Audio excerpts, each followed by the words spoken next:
कर्ण और दुर्योधन की अमर मित्रता। महाभारत के 11वें दिन का युद्ध समाप्त हो चुका था। अर्जुन के हाथों वीर योद्धा कर्ण रणभूमि में वीरगति को प्राप्त हो गए थे।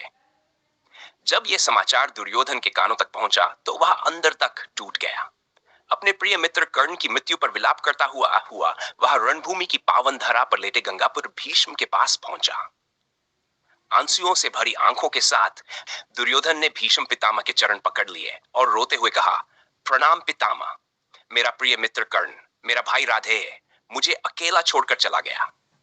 मैंने अपने जीवन में किसी की मृत्यु पर इतना शोक नहीं किया जितना आज मैं कर्ण के लिए कर रहा हूं। पितामह, मैं कंगाल हो गया, मेरा सब कुछ लूट गया। भीष्म पितामह ने करुणा से भरे स्वर में कहा, हे पुत्र, एक क्षत्रिय को इस प्रकार विलाप करना शोभा नहीं देता। राधेय की मृत्यु तो उसके जीवन की सबसे बड़ी साधना थी। उसके भाग्य में हमेशा अपमान ही लिखा था, लेकिन उसने अपने जीवन को तपस्या बना दिया। भीष्म पिता ने आगे कहा, पुत्र, तुम उसे राधेय समझने की भूल मत करना। वह कौन्तेय था। हाँ, कर्ण पांडवों का बड़ा भाई था। उसने यह सत्य जानते हुए भी तुम्हारा साथ नहीं छोड़ा। वह जन्म से कुंती का पुत्र था, लेकिन जीवन भर तुम्हारा मित्र बना रहा और अंत तक तुम्हारे लिए युद्ध करता रहा। दुर्योधन यह सुनकर चौंक गया। क्या कर्ण कुंती पुत्र था? पितामह, क्या यह सत्य है और आप यह पहले से जानते थे? भीष्म ने सिर हिलाते हुए उत्तर दिया, हाँ पुत्र, यह सत्य है, लेकिन मैं कर्ण के बलिदान का अपमान नहीं कर सकता था, इसलिए मैंने कभी यह रहस्य प्रकट नहीं किया। मैं नहीं चाहता था कि एक भाई दूसरे भाई को मारे। दुर्योधन का क्रोध अब 7वें आसमान पर था। तो मेरे ही मित्र ने मेरे साथ छल किया।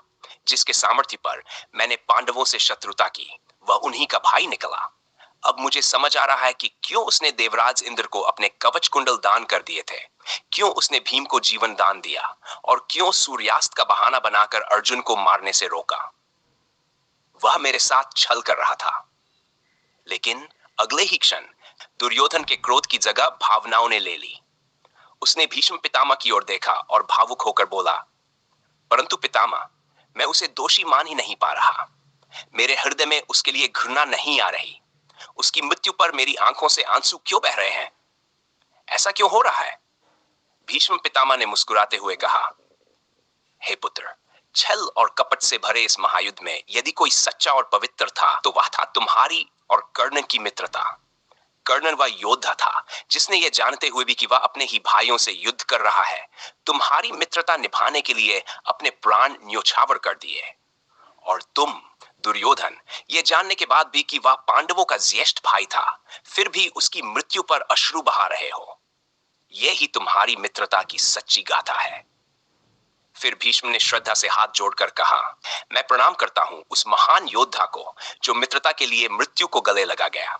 मैं प्रणाम करता हूं दुर्योधन और कर्ण की अमर मित्रता को। आने वाली पीढ़ियां इसे सदैव आदर के साथ याद रखेंगी। दुर्योधन ने भीष्म के चरण स्पर्श किए और भारी मन से अपने शिविर की ओर लौट गया। यह प्रसंग हमें सिखाता है कि सच्ची मित्रता वही होती है जो हर परिस्थिति में साथ निभाए। जब कर्ण को समाज ने ठुकराया, तब दुर्योधन ने उसे अपनाया, बिना यह देखे कि वह कौन है, किस कुल से है। और कर्ण ने भी अपनी मित्रता का ऐनुन चुकाते हुए दुर्योधन के लिए अपने प्राण न्योछावर कर दिए। अगर आपको यह कहानी अच्छी लगी तो इसे अपने दोस्तों और परिवार के साथ शेयर करें। वीडियो को लाइक करें और हमारे चैनल को सब्सक्राइब करें।